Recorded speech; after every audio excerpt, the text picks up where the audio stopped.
The desert looks empty, quiet, lifeless, and that's exactly when it strikes.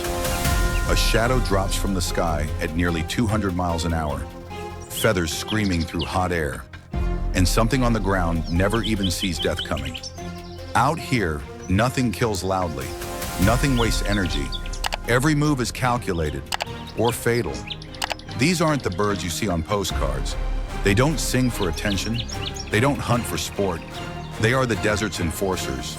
Eagles that crush bone, falcons that turn gravity into a weapon, vultures that erase bodies down to dust, and hunters that walk snakes to death step by step under the sun. In the harshest landscapes on Earth, survival doesn't reward beauty, it rewards efficiency. In this film, you'll meet 26 desert raptors, predators shaped by heat, hunger, and open sky, each with a killing strategy so specialized it feels almost unreal. Some rule from impossible heights, others hunt on foot. A few don't even kill directly, yet leave nothing behind. And here's the real question. When water disappears, prey runs thin, and the sun becomes the enemy. Which predator adapts, and which one vanishes? As the heat ripples across the sand and wings stretch against the light, one silhouette rises above the rest, and its shadow tells you everything you need to know. Who truly rules the desert sky? Here's a shocker to start. For a bird this famous, the golden eagle is almost silent. No dramatic scream, no constant calls. Just a rare, sharp whistle when it needs to. And that quiet fits perfectly. This is a hunter built for wide deserts, rocky mountains, and open steppe, where sound travels far and mistakes get punished. Golden eagles live across the northern hemisphere, from North Africa and the Middle East through Central Asia and into North America. In arid regions, they favor broken terrain, cliffs, escarpments, and open plains where heat thermals lift them effortlessly. Their wings are long and broad, their flight steady and economical, designed to patrol huge territories that can stretch for hundreds of square miles. Their diet is brutally practical. Rabbits, hares, ground squirrels, fox cubs, reptiles, even young antelope in rare cases. If it moves and can be overpowered, it's on the menu. They also scavenge when opportunity appears, which raises an interesting question. Does a predator become less lethal just because it knows when not to waste energy? Up close, the plumage tells you a lot. Adults are dark brown with that signature golden sheen on the nape, glowing in desert light. Juveniles wear bold white patches on the wings and tail, a warning badge that fades with age. Breeding pairs mate for life, performing dramatic aerial displays each season, locking talons and tumbling through the sky before nesting on cliffs or large trees. 1 to 3 eggs. Usually only the strongest chick survives. Nature doesn't negotiate. Golden eagles have few natural enemies. Their real threats are human. Habitat loss, poisoning, collisions with power lines. Which leads to another uncomfortable thought. If the desert's top predator can struggle to survive, what does that say about everything below it? Watch one rise on a thermal, wings barely moving, shadow sliding over stone and sand. Calm, precise, unstoppable. And just beyond that shadow, another desert hunter is waiting. Smaller, faster, and built for a very different kind of kill. Here's the twist. Bonelli's eagle isn't the biggest eagle in the desert, but it might be one of the most aggressive. This species lives along dry mountains, rocky hills, and open Mediterranean to desert landscapes stretching from southern Europe and North Africa through the Middle East and into South Asia. It avoids dense forests and wide empty sand seas, preferring broken terrain where speed and surprise matter more than sheer size. Bonelli's eagles are vocal compared to many large raptors. During breeding season, their sharp, repetitive calls echo across cliffs and valleys, especially near nest sites. Outside that season, they're quieter, conserving energy in hot, unforgiving environments. Their flight style reflects that same efficiency. Fast, low passes over slopes, sudden climbs, then explosive dives that come out of nowhere. Diet tells the real story. This eagle specializes in medium-sized prey. Rabbits, hares, pigeons, partridges, doves, and occasionally reptiles. It hunts birds in midair more often than most eagles, striking with folded wings and hitting like a thrown stone. That raises a fair question. Is Bonelli's more of a ground hunter with wings, or a falcon trapped in an eagle's body? Plumage changes with age. Adults show pale underparts with bold dark streaking and a strong facial pattern that gives them a permanently intense expression. Juveniles look dramatically different. Warmer brown tones with less contrast, often mistaken for another species entirely. It can take several years before they earn the adult look, and until then, survival is harder. Breeding pairs are fiercely territorial. They mate for life and reuse the same cliff nests year after year, defending them violently against intruders, including other large raptors. Courtship involves high-speed chases and steep dives, a risky display that proves flight control before eggs are ever laid. Usually 1 or 2 chicks hatch, and sibling rivalry is common. Again, no compromises. Bonelli's eagles face real pressure from humans. Power line collisions, habitat fragmentation, declining prey. And that leads to a tough thought. If a species this fast and adaptable is struggling, what chance does a slower hunter have? Watch one skim a rocky slope, wings tight, eyes locked forward, then vanish behind a ridge. Because somewhere ahead, another desert raptor is waiting, one that hunts even farther, over even emptier land. Here's a strange truth to start. The steppe eagle is one of the most wide-ranging eagles on Earth, yet most people never notice it. This is a bird built for vastness. Open steppe, semi-desert, dry grassland, and arid plains stretching from Eastern Europe across Central Asia and down into parts of the Middle East and Africa during migration. It avoids cliffs and forests. What it wants is space, endless, empty space. Unlike some eagles, the steppe eagle is not especially vocal. Its calls are rough, bark-like sounds, usually heard near the nest or during disputes. Silence is the default. In landscapes where sound travels far and cover is limited, staying quiet is a survival strategy, not a personality trait. Diet-wise, this species is unapologetically opportunistic. Ground squirrels, gerbils, hares, reptiles, birds, carrion, whatever the steppe offers that day. In some regions, entire breeding populations time their nesting to match the seasonal emergence of ground squirrels, which raises a fair debate. Is the steppe eagle a powerful hunter or a master of timing and efficiency? Its plumage is dark brown overall, often appearing almost black from a distance, with subtle variation between individuals. Juveniles show lighter patches and a less uniform tone, gradually darkening with age. There's no flashy contrast here. This is camouflage designed to disappear against scorched earth and dry grass. Breeding happens on the ground or on low rises, not cliffs. That alone tells you how exposed this bird's life really is. Nests are simple structures, reused year after year, with 1 to 3 eggs laid. As with many large raptors, survival is ruthless. Often only one chick fledges successfully. The environment decides, not sentiment. Steppe eagles have few natural predators once grown, but their greatest threats come from humans. Poisoning aimed at pests, collisions with power infrastructure, and loss of prey due to land conversion.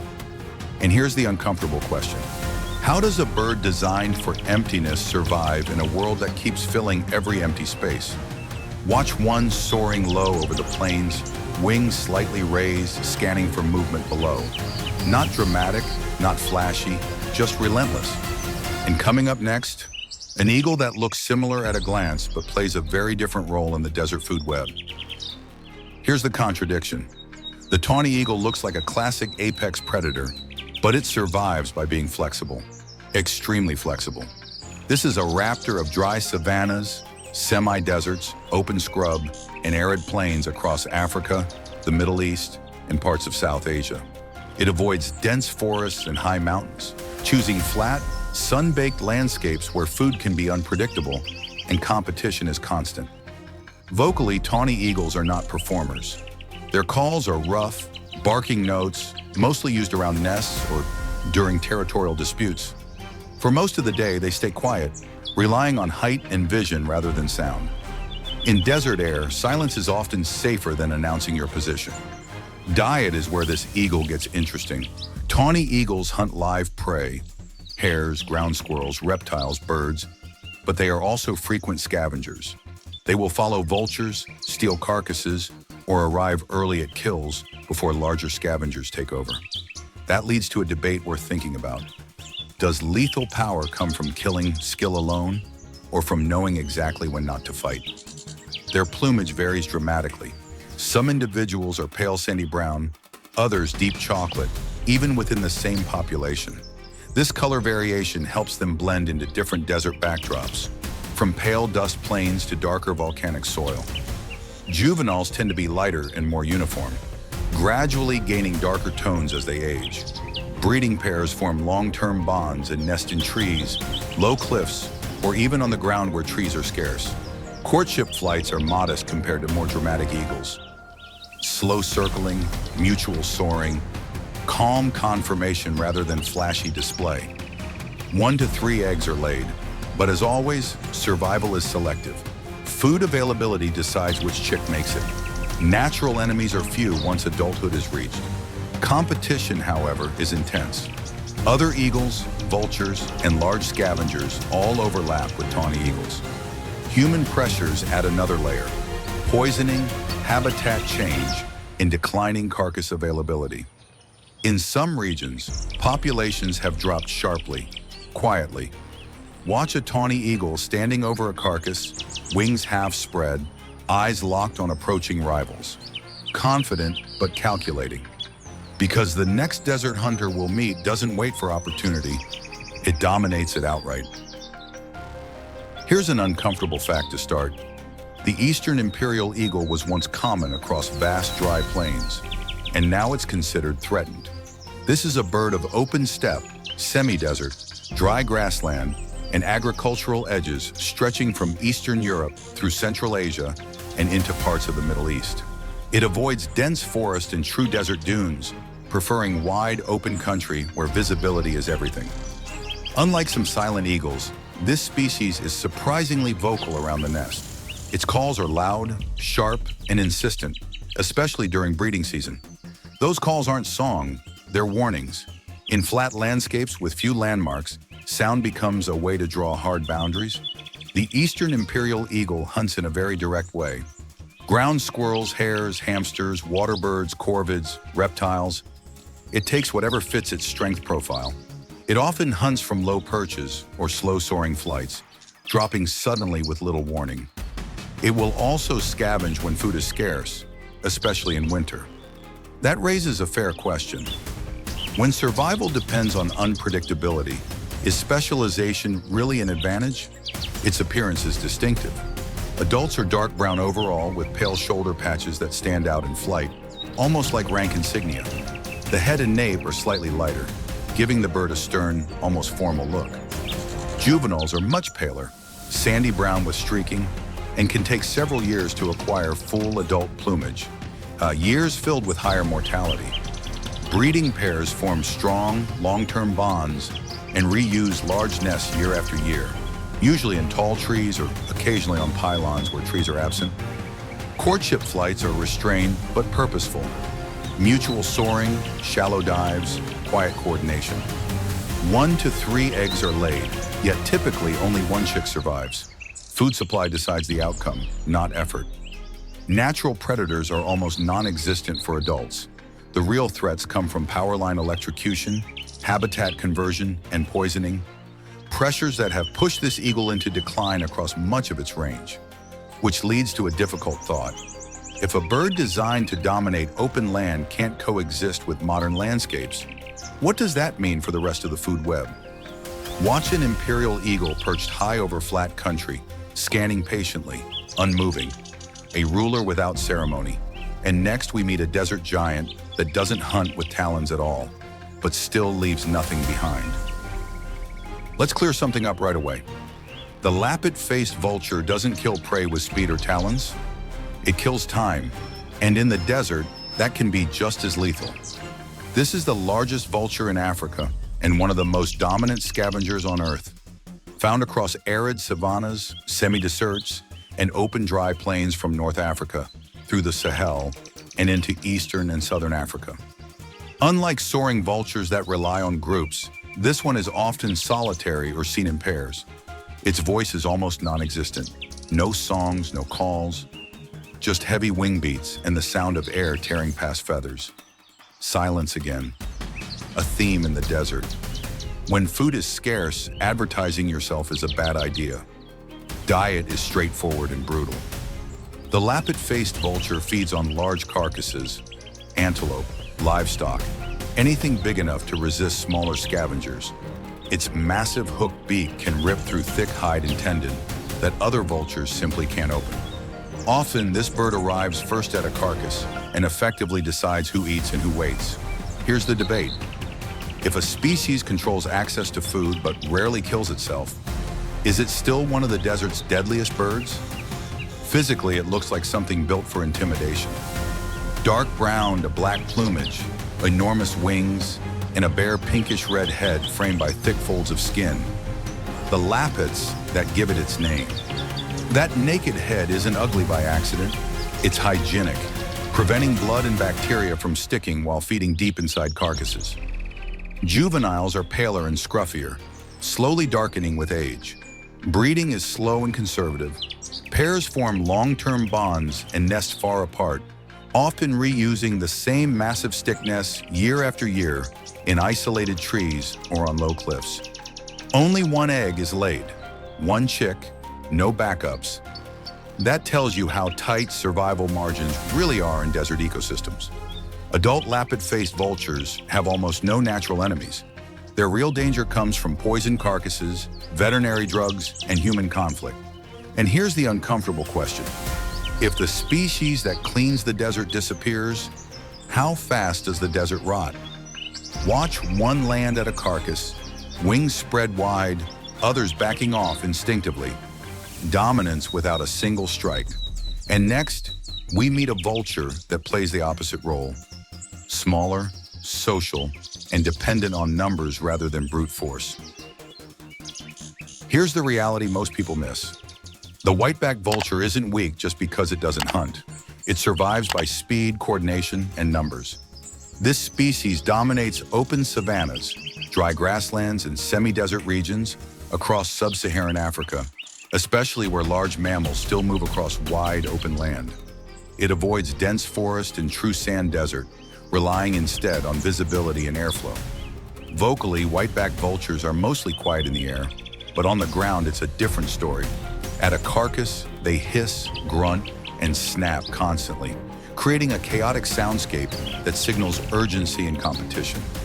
These sounds aren't communication in a social sense. They're pressure. Whoever hesitates eats last. Their diet is almost entirely carrion, but their role is highly specialized. White-backed vultures are built for speed rather than force. They locate carcasses quickly, often spotting kills within minutes by scanning both the ground and the behavior of other scavengers. When they arrive, they feed fast, stripping muscle and organs before larger, stronger species take over. So here's a fair debate. In a system where timing decides survival, is speed deadlier than strength? Plumage is functional and understated. Adults appear pale brown with a distinct white patch across the lower back, visible when the wings are folded. The head and neck are mostly bare, reducing contamination while feeding. Juveniles are darker and more uniform, gradually lightening as they mature. In flight, their long wings and fingered tips are designed for effortless soaring over extreme distances. Breeding behavior reflects desert realities. Pairs form long-term bonds and nest colonially in tall trees, often returning to the same sites year after year. One egg is laid, one chick raised. No margin for error. Breeding success is tightly linked to food availability, which fluctuates dramatically in dry ecosystems. Natural predators rarely threaten adults. The real danger is chemical, poisoned carcasses, veterinary drugs, and collapsing food chains. White-backed vultures have declined catastrophically in many areas, disappearing almost silently, which leads to a difficult question. When the fastest cleaners vanish, what happens to the disease they once erased? Watch a group descend from the sky, spiraling tighter and tighter, wings folding at the last second. Efficient, urgent, unstoppable. And next, we meet a vulture that takes a very different approach. Smaller, smarter, and far more creative. Here's the contradiction. The Egyptian vulture looks fragile, almost delicate, yet it survives where brute force fails. This is a bird of arid plains, rocky deserts, dry valleys, and semi-desert landscapes stretching from southern Europe and North Africa through the Middle East and into Central Asia.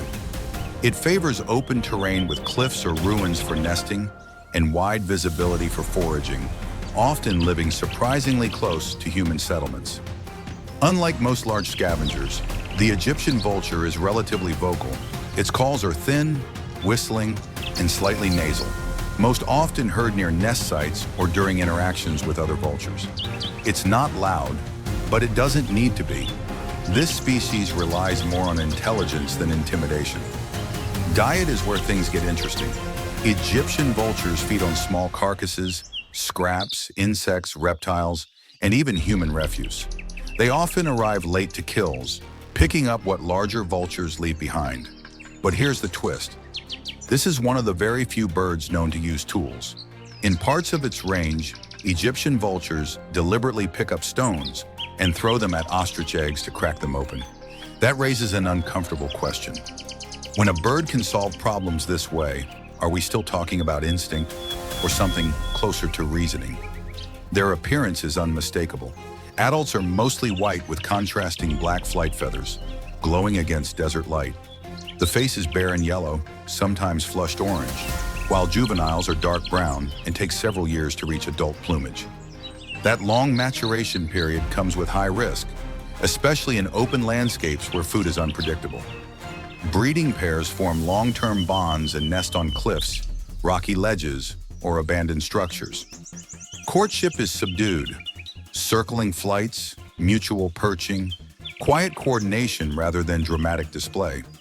2 eggs are usually laid, but often only 1 chick survives to fledge. Scarcity decides outcomes here, not effort. Natural predators are few for adults. The real threats come from poisoning, collisions, electrocution, and persecution tied to superstition. Across much of its range, populations have collapsed sharply. And that leads to a troubling thought. If the smartest scavenger in the desert can't adapt fast enough, what hope is there for species that never learn to improvise? Watch an Egyptian vulture glide low over stone and dust, wings held steady, eyes scanning for opportunity. Precise, patient, and calculating. And next, we meet a bird that doesn't just clean the desert, it erases bones entirely. Here's a fact that sounds exaggerated but isn't. The bearded vulture lives almost entirely on bones, not meat, not organs, bones. In arid mountains, high deserts, and dry alpine regions, from North Africa and Southern Europe through Central Asia, this bird occupies a niche so extreme that almost no other animal competes with it. The bearded vulture is largely silent. There's no true song, only occasional hisses or whistles near the nest. In wide, echoing landscapes of rock and wind, sound plays very little role in its life. Vision and memory matter far more. These birds patrol long cliff systems and valleys, following habitual flight paths they memorize over years. Diet defines everything about this species. Up to 90% of what it eats is bone marrow. When a carcass is stripped clean by other scavengers, the lammergeier arrives to finish the job. Large bones are carried high into the air and deliberately dropped onto rocks below, shattering them into swallowable fragments. Smaller bones are swallowed whole. That leads to an unavoidable debate. If a bird doesn't kill, but ensures nothing survives after death, is that not lethal in its own way? Its appearance is unmistakable. Long, narrow wings built for soaring close to cliffs, a wedge-shaped tail, dark facial markings that look like a permanent glare. The chest often appears rusty orange, not genetic, but stained intentionally. Bearded vultures bathe in iron-rich soil, possibly as a signal of status or maturity. Juveniles are dark and mottled, taking up to 7 years to reach adult plumage. one of the slowest maturation rates among birds. Breeding behavior is slow and deliberate. Pairs form long-term bonds and nest on remote cliff ledges, often reusing the same site for decades. Courtship involves synchronized soaring and gentle mutual flights rather than aggression. 1 or 2 eggs are laid, but typically only 1 chick survives. Bone supply and weather determine success, not parental effort. Adult bearded vultures have virtually no natural predators. Their true threats are human: poisoning, persecution, and habitat disturbance. In some regions, they vanished entirely before careful reintroduction brought them back. Which raises a quiet question. If an ecosystem loses the species that finishes the cycle, does decay ever truly end? Watch one glide along a cliff face, wings stretched tight to stone, carrying a bone like a signature, calm, deliberate, final. And next, we meet a desert bird that doesn't soar to kill at all. It walks its prey to death. Here's something that immediately breaks expectations. This raptor doesn't hunt from the air. The secretary bird is a ground-based predator, built for walking, running, and striking across open savanna and semi-desert landscapes of sub-Saharan Africa, especially along dry grasslands and desert edges, where vegetation stays low and visibility is wide. Its voice is rarely heard. Secretary birds are mostly silent, producing low croaks or grunts near the nest. But for the most part, they rely on sight, not sound. Out in open country, announcing your presence doesn't help when prey is scattered and alert. Diet is extremely broad, but very specific in execution. Snakes make up a major portion, including venomous species like cobras and adders. They also take lizards, rodents, birds, eggs, insects, and small mammals. Instead of grabbing prey with talons mid-air, the secretary bird kills by stomping. Long, crane-like legs deliver rapid, downward strikes strong enough to crush skulls or pin a snake before it can bite. That raises an interesting question. When a predator never leaves the ground, is it still a raptor in the classic sense? Its physical appearance reflects this unusual lifestyle. The body and wings are eagle-like, but the legs are long, bare, and muscular, built for endurance rather than grip. Black feathers extend from the thighs, helping protect against snake bites during close combat. The crest of stiff feathers behind the head becomes more pronounced during courtship or agitation, but otherwise lies flat. Juveniles look similar to adults, though slightly browner and less sharply defined.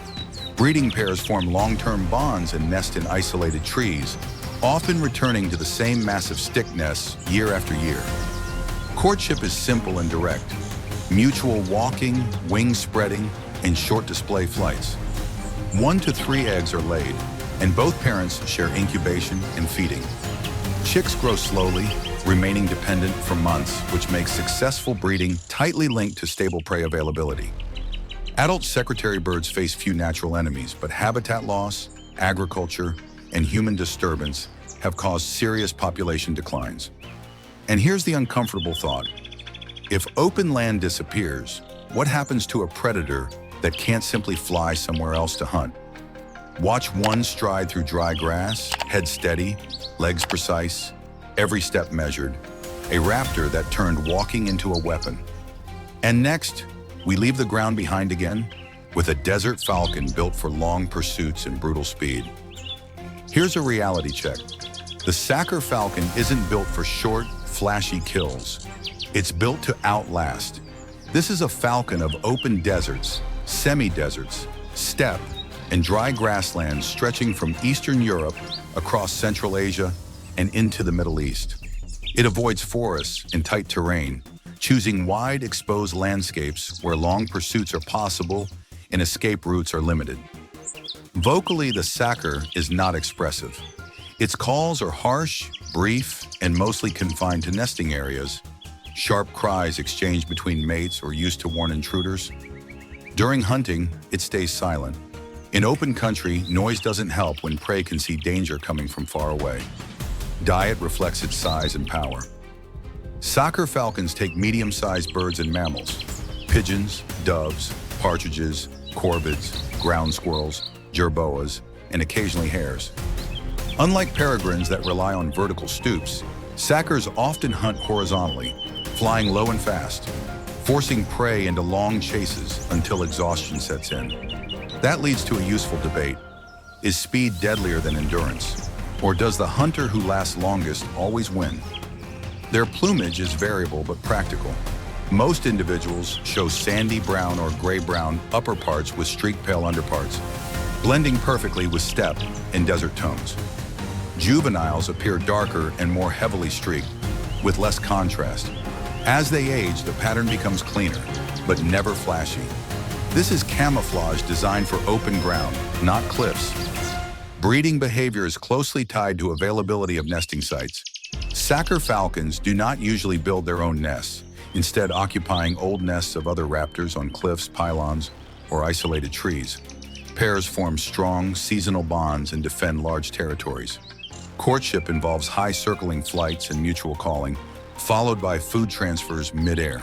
Clutches usually contain 3 to 5 eggs, but survival depends heavily on prey abundance during the breeding season. Adult sakers face little natural predation, but their population has declined sharply due to electrocution, habitat loss, and illegal trapping for falconry. And that raises an uncomfortable question. When a predator perfectly adapted to open desert skies starts disappearing, is the landscape still the same place it evolved to dominate? Watch a sacker falcon flying low over the steppe, wings steady, eyes locked forward, pushing prey until it breaks. Relentless, patient, and unforgiving. And next, we meet a falcon shaped by cliffs and heat, a close relative with a very different approach to killing. Here's a clean truth to begin with.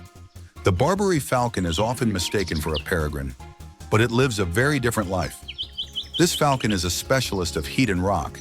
It inhabits deserts, arid mountains, coastal cliffs, and dry canyons across North Africa, the Middle East, and parts of Central Asia.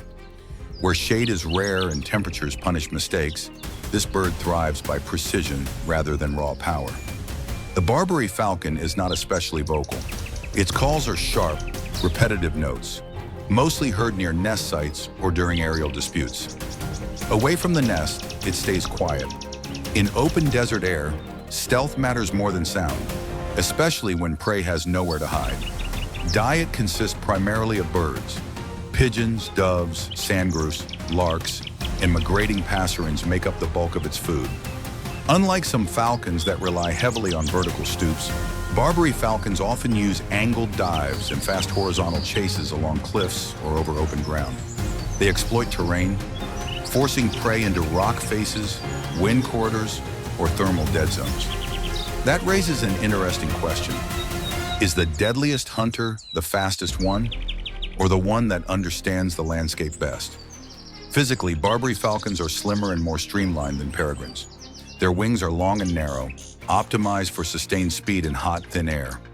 Plumage is typically pale gray to sandy brown above, with lightly barred underparts and a reduced facial mask. This lighter coloration reflects heat better and blends with desert stone. Juveniles are browner and more streaked, gradually transitioning into cleaner adult patterns. Breeding occurs on cliff ledges, rocky outcrops, or occasionally tall man-made structures. They do not build nests, instead laying eggs directly on bare rock. Courtship involves high-circling flights, mutual calling, and dramatic food passes in midair. Clutches usually contain 2 to 4 eggs. Both parents share incubation and feeding, but prey availability during the hottest months often determines how many chicks survive. Adult Barbary falcons have few natural enemies, but eggs and chicks can be vulnerable to other raptors and extreme heat. Human pressures, disturbance at nest sites, habitat change, and prey decline pose increasing challenges. And that leads to a sharp thought. When survival depends on perfect flight in extreme conditions, how much room is there for error? Watch a Barbary falcon cut across a cliff face, wings tight, body angled into the heat shimmer, built not for drama, but for control. And next, we meet a desert hunter that pushes speed to its absolute limit. Here's the reality people love to quote. The peregrine falcon is the fastest animal on Earth. But desert peregrines prove that speed alone isn't enough. These birds live in some of the hottest, driest environments imaginable, from arid mountains and desert cliffs to coastal deserts and open wadis across Africa, the Middle East, and Central Asia. In places where shade is scarce and prey is constantly moving, efficiency becomes survival. Desert peregrines are mostly quiet. Their sharp, piercing calls are heard mainly around nest sites or during territorial disputes. During hunts, silence dominates. Sound carries far in dry air, and announcing yourself gives prey time to react. These falcons rely on surprise, altitude, and timing instead. Their diet is almost entirely birds. Pigeons, doves, sandgrouse, shorebirds, and migrating species form the core of their food. Hunting usually begins high above the landscape, where the falcon circles until the moment is right. Then comes the stoop, a steep, controlled dive that can exceed 200 miles per hour. Impact alone often kills the prey instantly. That leads to a question worth considering. If the strike itself is lethal, does the falcon even need to fight afterward? Plumage in desert morphs tends to be paler than their temperate counterparts. Light gray or sandy tones on the back and reduced barring underneath help reflect heat and blend into desert skies. The classic dark facial mask remains, but contrast is often softer. Juveniles are browner, heavily streaked, and less precise in flight, which makes their first year the most dangerous phase of life. Breeding takes place on cliff ledges, rock faces, or tall human structures that mimic natural height. Peregrines don't build nests. Eggs are laid directly on bare substrate, usually 2 to 4 per clutch. Courtship involves dramatic aerial displays and food transfers mid-air, reinforcing pair bonds that often last for years. Both parents share incubation and feeding duties, but heat stress and prey availability strongly affect chick survival. Adult peregrines face few natural predators, yet desert life adds risks: overheating, prey scarcity, and human disturbance at nest sites. Pesticides and habitat alteration remain ongoing threats, which brings up an uneasy thought.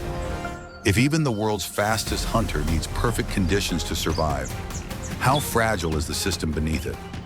Watch a desert peregrine vanish into the sky, then reappear as a falling shadow.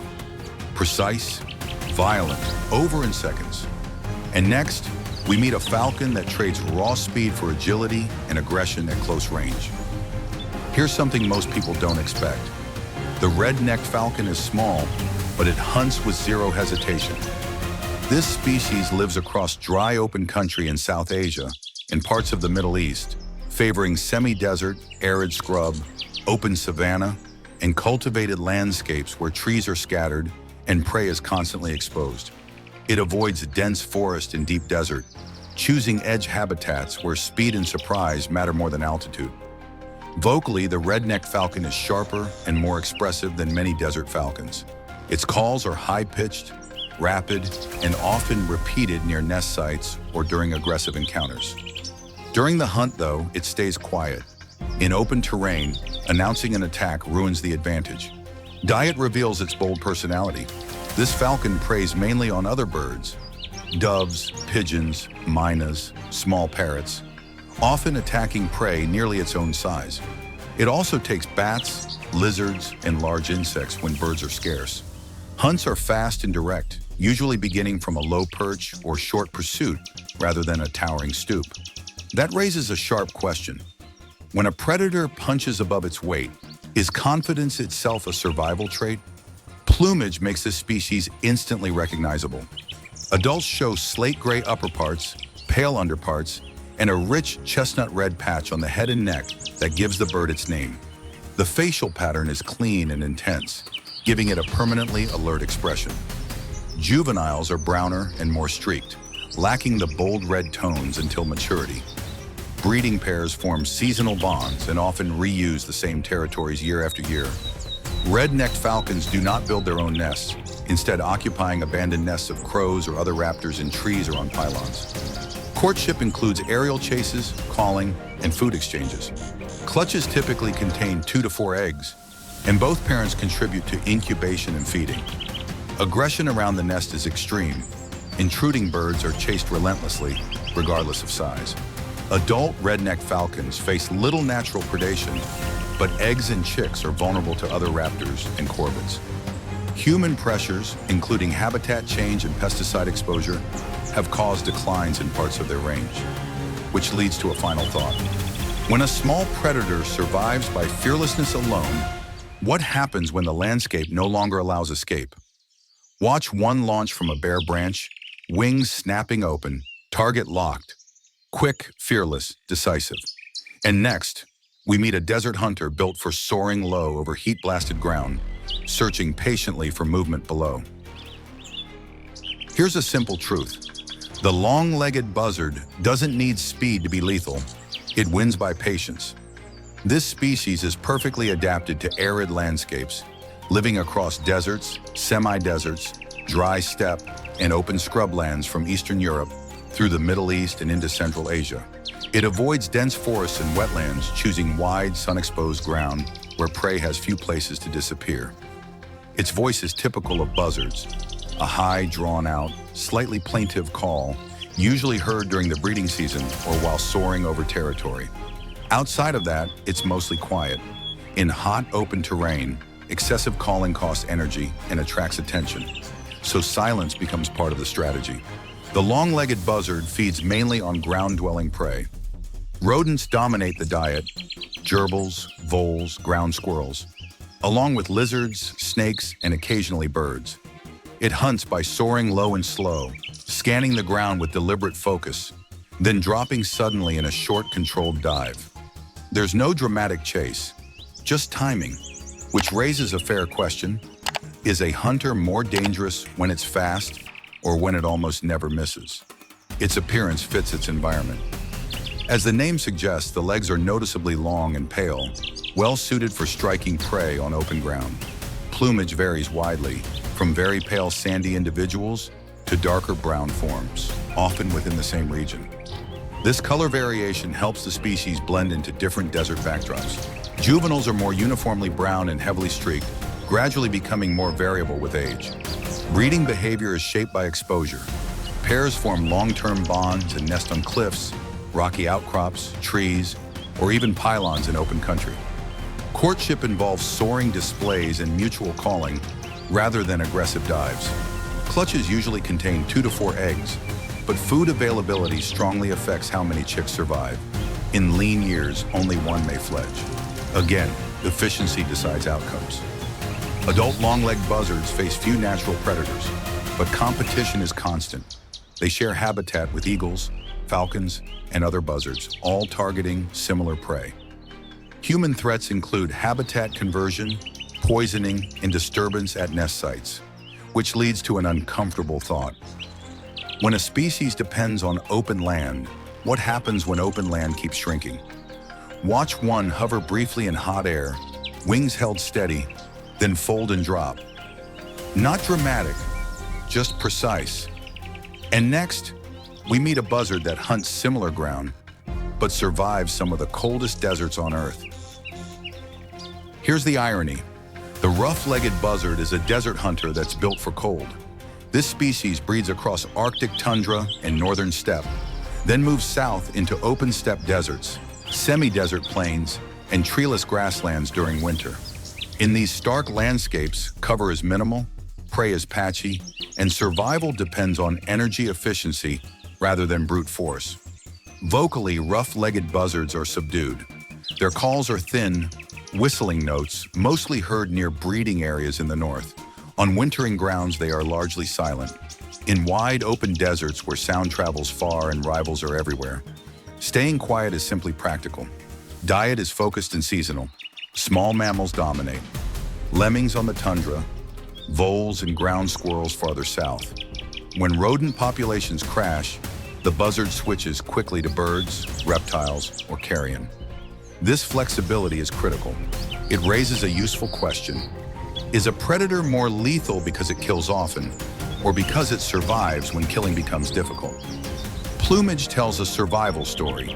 Rough-legged buzzards are heavily feathered down to the toes, a rare trait among raptors and the feature that gives them their name. That insulation allows them to hunt in freezing winds where others fail. Coloration is variable, ranging from pale individuals with light underparts to to darker morphs with strong belly bands. Juveniles tend to be more uniformly brown, with less contrast and slightly clumsier flight. Hunting behavior is distinctive. Unlike many buzzards, this species frequently hovers, facing into the wind while scanning the ground below. When prey appears, it drops straight down with controlled precision. In treeless deserts and steppe, hovering replaces perching, another adaptation to open, exposed terrain. Breeding occurs far to the north, usually on cliffs, rocky outcrops, or elevated ground. Nests are reused when possible, and clutch's size depends heavily on prey abundance. In good years, 3 to 5 eggs may be laid. In poor years, breeding may not occur at all. Survival decisions are made before eggs ever appear. Adult rough-legged buzzards have few natural predators, but they compete heavily with other raptors on wintering grounds. Human pressures include habitat loss and rodent control programs that remove their primary food source. And here's the uncomfortable thought. If even cold-adapted hunters are pushed south into shrinking deserts, where does adaptation finally stop?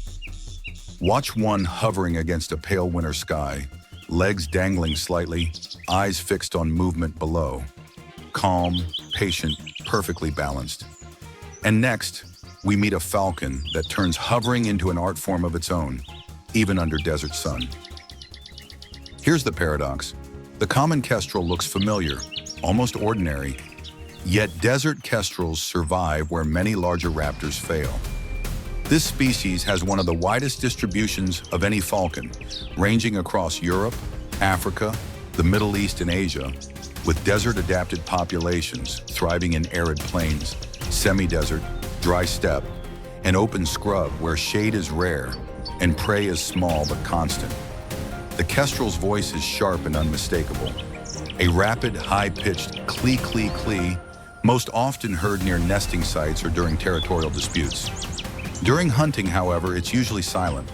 Out in open desert, surprise matters more than sound, especially when prey is alert and exposed. Diet is tightly focused. Desert kestrels feed mainly on small mammals like mice and gerbils, along with lizards, large insects, and occasionally small birds. What makes them stand out is how they hunt. Instead of long pursuits or high-speed dives, kestrels hover. They face into the wind, wings beating rapidly, tail fanned, holding position perfectly still while scanning the ground. That hovering costs energy, which raises an interesting question. Why choose the most demanding hunting method in the hottest environment? The answer lies in vision. Kestrels can see ultraviolet light, allowing them to detect the urine trails of rodents glowing faintly against desert ground. What looks empty to us is covered in invisible signals to them. Desert morphs tend to be paler, with sandy tones that reflect heat and blend into open landscapes. Juveniles are browner and more heavily streaked, with less precise control during hovering. Breeding behavior is flexible. Common kestrels don't build nests, instead using cliff ledges, rock crevices, abandoned nests, or man-made structures. Pairs form seasonal bonds, and courtship includes aerial displays and food offerings. Clutches usually contain 3 to 6 eggs, but survival depends heavily on prey availability during hot months. Adult kestrels face few natural predators, though larger raptors will take them if given the chance. The greater threats are pesticides, habitat change, and loss of open hunting ground. And here's the uncomfortable thought. If even the most adaptable falcon depends on invisible signals to survive, what happens when the ground itself changes? Watch a kestrel hovering against shimmering heat, wings blurred, eyes locked downward, suspended between air and earth. And next, we meet a similar falcon that chose a very different survival strategy: social, seasonal, and far less solitary. Here's the twist. The lesser kestrel looks almost identical to the common kestrel, but lives by a completely different rulebook. This species is built for dry, open country, breeding across semi-desert, steppe, and arid farmland from southern Europe through Central Asia, then migrating to Africa for the winter. It avoids dense vegetation and forests, choosing flat, sun-exposed landscapes where insects dominate the food web. Vocally, lesser kestrels are social and noisy. Their calls are sharp, chattering, and constant around colonies, especially during breeding season. Unlike many desert raptors that rely on silence, This species survives by numbers. Sound here isn't a weakness, it's coordination.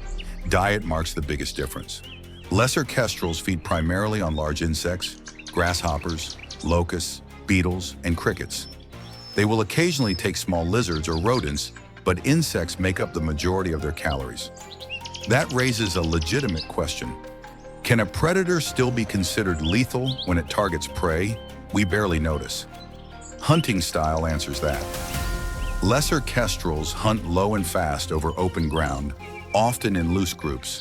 They hover briefly, drop, then move on immediately, repeating the process dozens of times an hour.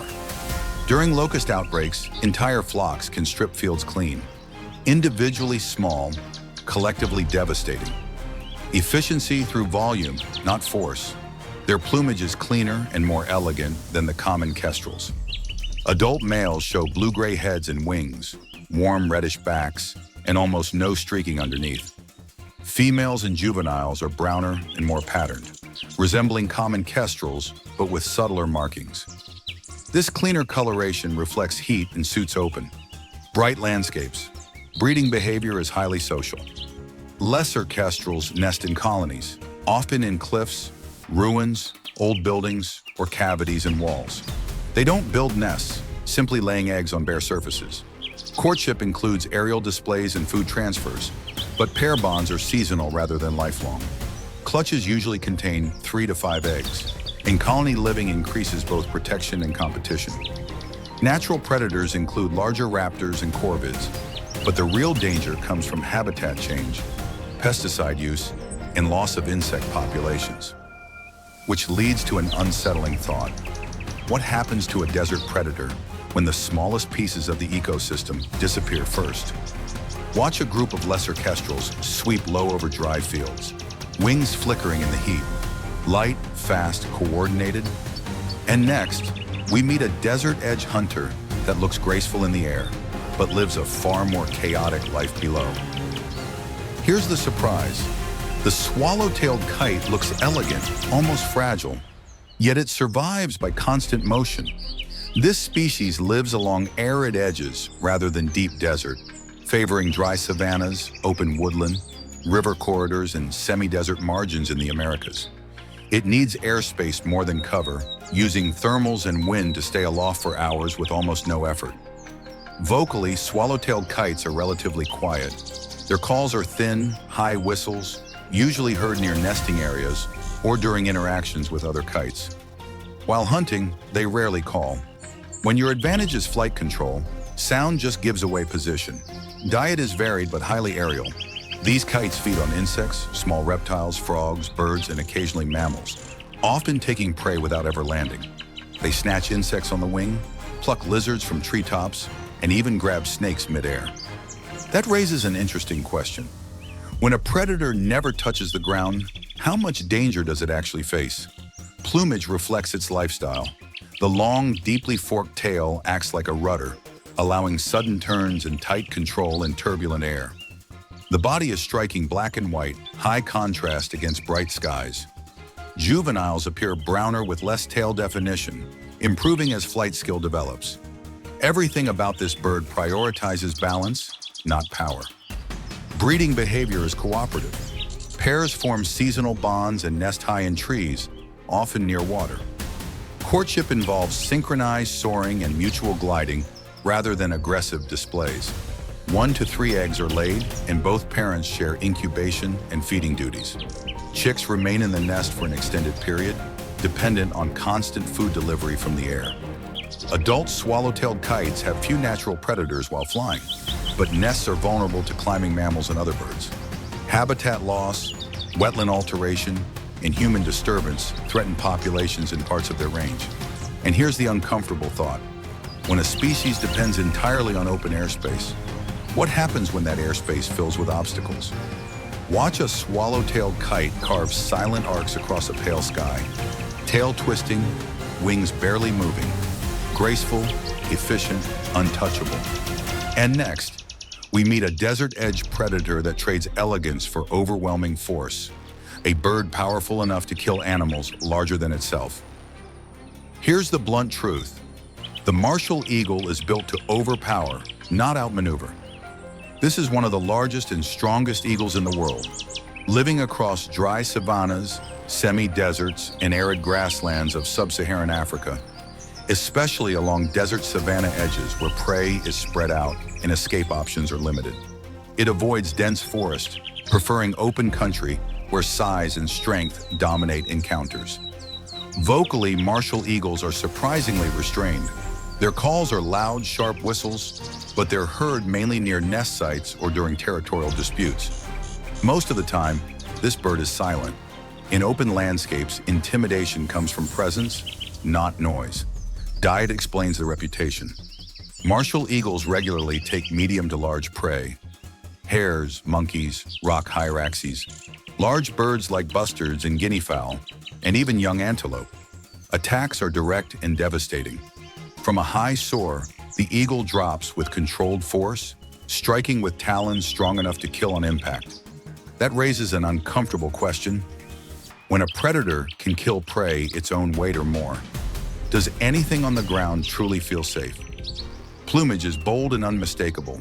Adults have dark upper parts with heavily spotted white underparts, making them highly visible from below, a visual warning as much as camouflage. Juveniles are paler with less spotting, gaining contrast as they mature. Their massive wings and thick legs give the impression of solidity rather than speed. Breeding is slow and conservative. Pairs form long-term bonds and maintain enormous territories.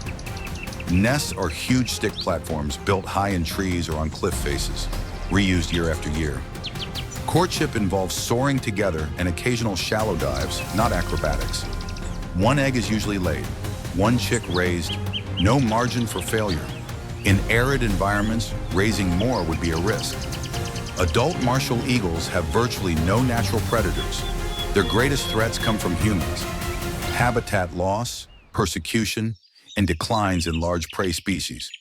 And that leads to a difficult thought. When the top enforcer of open land starts disappearing, what does that say about the health of the ecosystem below it? Watch a martial eagle rise slowly on a thermal, wings fully spread, shadows sweeping across the ground, heavy, deliberate, dominant. And next, we meet an eagle that looks smaller, but survives by speed, flexibility, and surprise rather than sheer force. Here's the surprise. The booted eagle looks compact, almost modest, but it's one of the most adaptable hunters in dry country. This species occupies open woodland, semi-desert, dry steppe, and arid mountain foothills across southern Europe, North Africa, the Middle East, and Central Asia. It avoids dense forest and true sand desert, preferring broken landscapes where cover and open space exist side by side. Vocally, the booted eagle is more expressive than many eagles. Its calls are high, thin whistles, often repeated during courtship and near nest sites. Outside the breeding season, it's far quieter, conserving energy in hot environments where unnecessary flight and sound cost survival. Diet is flexible, and that's the key. Booted eagles feed on small to medium-sized prey, rodents, rabbits, lizards, snakes, and a wide range of birds. They hunt from perches, low soaring flights, or sudden drops from short heights. They're not specialists in any one method, which leads to a useful debate. Is versatility itself the most lethal adaptation in unpredictable landscapes? Plumage comes in two main color forms. Pale morphs show light underparts with dark flight feathers, while dark morphs appear almost entirely brown. Both morphs occur in the same populations, possibly confusing prey that relies on shape recognition. As the name suggests, the legs are feathered all the way down to the toes, offering protection and insulation in both hot days and cold desert nights. Juveniles resemble adults but are slightly warmer in tone and less sharply defined. Breeding pairs form seasonal or long-term bonds and build nests in trees or occasionally on cliffs. Courtship includes circling flights, shallow dives, and mutual calling. 1 to 3 eggs are laid, but typically only 1 or 2 chicks survive, depending on prey availability. As always, the desert sets the rules. Adult booted eagles face few natural predators, though larger eagles may displace them from territory. Human threats include habitat fragmentation, disturbance at nest sites, and prey decline. Which raises a quiet question. When a species survives by adaptability rather than dominance, how much change is too much? Watch a booted eagle slip low over scrubland, wings tucked, then rise suddenly on warm air. Quick, efficient, and hard to predict. And next, we meet a desert edge hunter that doesn't rely on talons alone, but on flexibility, reach, and an unusual way of accessing prey. Here's a fact that immediately separates this bird from almost every other raptor. The African harrier-hawk can bend its legs sideways. Not forward, not backward, sideways. This unusual ability defines how it hunts across dry savannas, semi-desert woodland, and arid edges of forests throughout sub-Saharan Africa. It avoids open sand desert and dense jungle, preferring broken landscapes with trees, cliffs, and human structures. Vocally, the African harrier-hawk is fairly noticeable. Its calls are loud, rising whistles often given while soaring or circling over territory. These calls aren't subtle, but subtlety isn't always the goal when your hunting strategy doesn't rely on surprise. Diet is broad and opportunistic. This bird feeds on reptiles, small mammals, birds, eggs, bats, and even insects. But it doesn't hunt like a typical raptor. Instead of striking from above, it searches methodically, clambering through tree canopies, probing cavities, and reaching deep into holes with its long, flexible legs to pull out prey. That leads to a serious question. When a predator can access places others physically can't, does speed even matter anymore? Its appearance reflects this odd lifestyle. Plumage is mostly gray with darker wings, giving it a clean, understated look. The legs are long, bare, and highly flexible, with strong joints that allow extreme angles. The feet are less about crushing power and more about grip and control. Juveniles are browner and less sharply defined, gradually gaining the adult's smooth gray tones. Breeding behavior is slow and deliberate. Pairs form long-term bonds and build large stick nests high in trees. Courtship involves soaring together and calling, not dramatic dives. 1 to 3 eggs are laid, and both parents share incubation and feeding. Nestlings grow slowly, relying on a steady supply of prey extracted from hidden places rather than open chases. Adult African harrier-hawks have few natural predators, but their dependence on trees makes them vulnerable to habitat loss. Deforestation, even in dry regions, removes nesting sites and hunting platforms, which raises an uncomfortable thought. When survival depends on access rather than dominance, what happens when access disappears? Watch one hang awkwardly from a branch, body twisted, leg reaching deep into a hollow, calm, methodical, unstoppable. And next, we meet a desert hunter built for low, ghost-like flight, sweeping silently just above the ground. Here's what makes the pallid harrier unsettling. You often don't see it coming at all. This is a raptor designed for open emptiness, breeding across dry steppe and semi-desert from Eastern Europe through Central Asia, then migrating south into arid plains, deserts, and scrublands of the Middle East and Africa. It avoids forests and cliffs, choosing flat land where hiding means flying low, not high. Vocally, pallid harriers are quiet birds. Their calls are thin and brief, usually limited to the breeding season near nesting areas. During hunting, they are almost completely silent. In open landscapes, sound is unnecessary when your body is already invisible against the ground. Diet is focused and precise. Small mammals like voles, gerbils, and ground squirrels form the core of their food, along with small birds, reptiles, and large insects. What defines the pallid harrier is how it hunts. It flies low, sometimes less than a meter above the ground, wings held in a shallow V, gliding slowly, drifting, then dropping suddenly when prey moves. There is no chase, just surprise. That raises a useful question.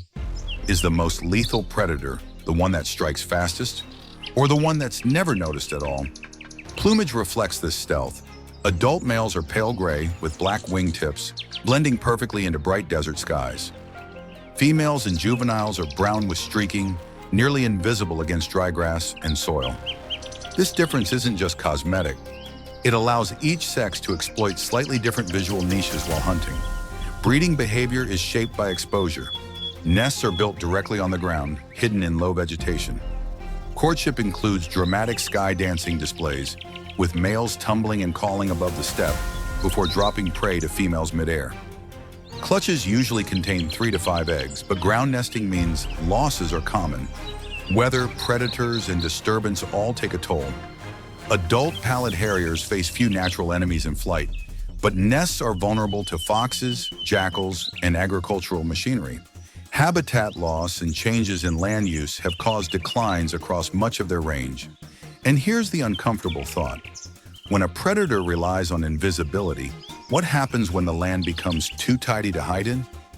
Watch a pallid harrier skim across pale grass, wings barely moving, shadow melting into the ground. Silent, precise, gone. And next, we meet a close relative with similar flight, but a very different relationship with people and farmland. Here's the irony. Montagu's harrier is one of the most graceful raptors in the desert sky and one of the most vulnerable on the ground. This species breeds across open steppe, semi-desert, and dry farmland from Western Europe through Central Asia, then migrates to Africa, wintering in arid plains, savannas, and desert-edge grasslands. Like its close relatives, it avoids forests and cliffs, choosing wide, flat country where low flight is the key to survival. Vocally, Montagu's harriers are relatively quiet. Their calls are thin, sharp notes, mostly heard during breeding displays or near nesting areas. During hunting, silence dominates. In open landscapes, announcing your presence defeats the entire strategy. Diet centers on small prey. Rodents, small birds, reptiles, and large insects make up most meals. Hunting behavior mirrors that of the pallid harrier. Slow, buoyant flight just above the ground. Wings held in a shallow V, drifting side to side until prey moves. Then comes a sudden drop, fast and decisive. That leads to an interesting debate. When two predators use nearly identical techniques, does success depend on skill or on how well they adapt to human-altered land? Plumage differences are subtle but important. Adult males are light gray with black wingtips, often appearing slightly darker than pallid harriers in flight. Females and juveniles are brown with streaking, blending seamlessly into dry vegetation. These colors aren't decorative, they're survival tools in exposed terrain. Breeding behavior reveals the species' biggest risk. Montagu's harriers nest on the ground, often in low vegetation within fields or grassland. Courtship includes spectacular sky dances, with males performing looping flights and prey drops to females midair. Clutches typically contain 3 to 5 eggs, but ground nesting in farmland makes nests extremely vulnerable to harvesting, trampling, and predators. In many regions, human cooperation is now the only reason chicks survive. Adult Montagu's harriers face little natural predation, but population declines are driven by habitat loss and agricultural intensification. And here's the uncomfortable question. When a predator depends on open land shaped by humans, who is really responsible for its survival? Watch a Montagu's harrier glide low across a harvested field, wings rocking gently, eyes fixed downward.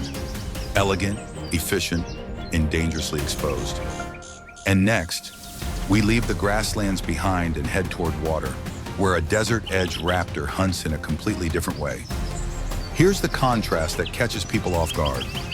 The African fish eagle lives in some of the driest regions on the continent, yet its entire life revolves around water. This species occupies lakes, reservoirs, rivers, and saltwater inlets scattered through arid and semi-desert landscapes of sub-Saharan Africa. Where water becomes rare and concentrated, this eagle becomes dominant, controlling food resources that every other animal depends on. Unlike many desert raptors, the African fish eagle is extremely vocal. Its call is loud, ringing, and instantly recognizable. A long, yodel-like cry that carries across open water and dry plains. These calls serve multiple purposes: territory defense, pair bonding, and constant advertisement of ownership. In open landscapes, sound becomes a boundary marker. Diet is highly specialized. Fish make up the majority of its food, taken live from the surface using long, sharply curved talons. But this eagle is not limited to fish. It will also take water birds, carrion, and occasionally small mammals, especially when fish stocks drop. That raises an interesting question. When a predator controls a critical resource like water, does it even need to be fast to be lethal? Plumage is striking and consistent. Adults show a bright white head, neck, and tail contrasting sharply with dark brown body and wings. The eyes are pale yellow, giving a piercing stare visible from long distances. Juveniles are darker overall, mottled brown with less contrast, taking several years to develop the clean adult pattern. This bold coloration isn't camouflage. It's a visual signal of dominance. Breeding pairs form strong, long-term bonds and defend territories aggressively year-round. Nests are massive stick structures built in tall trees near water, reused and expanded over many seasons. Courtship includes soaring together, calling, and mutual food transfers. 1 to 3 eggs are laid, but usually only one chick survives to fledge. Food availability and water stability determine success. Adult African fish eagles face few natural predators, but their dependence on water makes them vulnerable to drought, pollution, and overfishing. As lakes shrink and rivers are diverted, territories collapse, which leads to a difficult thought. When water disappears from the desert, what happens to the predator that ruled it? Watch an African fish eagle lift from the surface, fish twisting in its talons, water dripping back into the lake. Powerful, deliberate, uncontested. And next, we meet the final desert specialist, a raptor that follows coastlines and salt flats where land and sea collide. Here's the contradiction. The osprey looks like a generalist eagle, but it's one of the most specialized hunters on the planet. This raptor lives along coastal deserts, salt flats, arid shorelines, and inland waters that cut through dry landscapes across Africa, the Middle East, Asia, and the Americas. Where desert meets sea, or where rivers carve life into dry ground, the osprey follows. Unlike many silent hunters, ospreys are moderately vocal. Their calls are sharp, high-pitched chirps and whistles, most often heard near nests or during interactions with rivals. Over open water and exposed coastlines, sound becomes a way to defend space where visual landmarks are limited. Diet is almost exclusively fish, and not scavenged fish, live fish, taken directly from the water. The osprey hunts by hovering above the surface, adjusting its position with quick wing beats, then plunging feet first into the water. Specialized adaptations make this possible. The outer toe can rotate backward, giving a 2 forward, 2 back grip. The soles of the feet are covered in spiny scales that prevent slippery prey from escaping. That leads to an honest question. When a predator evolves for one prey type so completely, does specialization become strength or vulnerability? Plumage reflects function. Ospreys are brown above and white below, reducing glare when seen from beneath, while blending with the surface from above. A dark eye stripe reduces sun reflection, improving vision over bright water. Juveniles show buff-edged feathers on the back, giving a scaled appearance that fades with age. Breeding behavior is consistent worldwide. Pairs form strong seasonal or long-term bonds and build large nests near water, in trees, on cliffs, or increasingly on man-made structures like poles and platforms. Courtship includes soaring together and repeated fish deliveries from male to female. 2 to 4 eggs are laid, but food availability determines how many chicks survive. Fish-rich waters mean success. Poor seasons mean loss.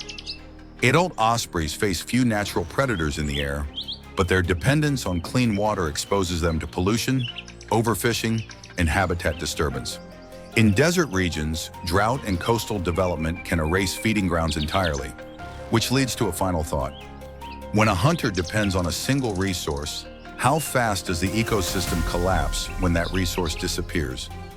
Watch an osprey rise from saltwater, wings straining, fish aligned headfirst for flight. Precise, efficient, uncompromising. And with that final silhouette against the desert coast, the question lingers. Which of these raptors truly defines what it means to be lethal in a land that offers no mercy? So now that you've met them, 26 desert raptors shaped by heat, hunger, and open sky. One thing should feel clear. The desert was never empty. Every eagle that soared without flapping, every falcon that turned speed into a weapon, every vulture that erased what death left behind. They weren't just surviving. They were defining the rules of the harshest landscapes on Earth. In places where water vanishes, shade disappears, and mistakes last only seconds, these birds became masters of efficiency.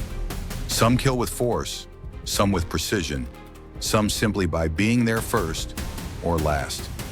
And here's the uncomfortable part. None of them evolved for the world we're building now. Power lines replaced cliffs, poisons replaced prey, silence replaced skies that once held shadows. When a top predator fades, it doesn't vanish alone. It takes balance with it. So the real question isn't which of these birds is the most lethal, it's which ones will still be here in 20 years, and which will exist only as footage, names, and memories. Next time you look across a desert plain, a salt coast, or an empty sky, remember this. What looks quiet is usually watching, and somewhere out there, wings are still cutting through heat, waiting for the moment that decides everything.